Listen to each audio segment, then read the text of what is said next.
सायंकाळी याच्यातील बळीत मुलगी आणि त्यांचे आजोबा हे काही खरेदी निमित्ताने कुरकुमच्या इथे आले होते।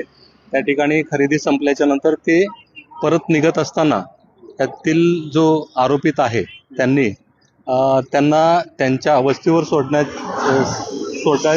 सोडतो असे सांगून त्यांनी त्या मुलीला पुढे बसून घेतलं आणि त्या आजोबाला पाठीमागे बसवलं आणि थोडं काही अंतरावर आल्याच्या नंतर आजोबाला काही अजून वस्तू घ्यायचे होते म्हणून तो 2 मिनिटासाठी उतरला।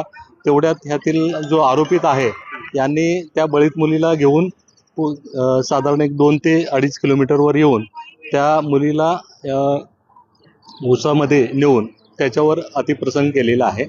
सदर आरोपिताला पोलिसांनी तात्काळ अटक केलेला आहे। यातील बळीत मुलगीला उपचारासाठी बारामती येथे शिफ्ट करण्यात आले आहे। त्याच्यावर उपचार चालू आहे आणि त्याची प्रकृती स्थिर आहे सध्या आणि हे सदर गुन्ह्यात अधिक तपास चालू आहे। आरोपीने गुन्हा कबूल केलाय? आरोपीने गुन्हा केल्याचं कबूल केलेलं आहे।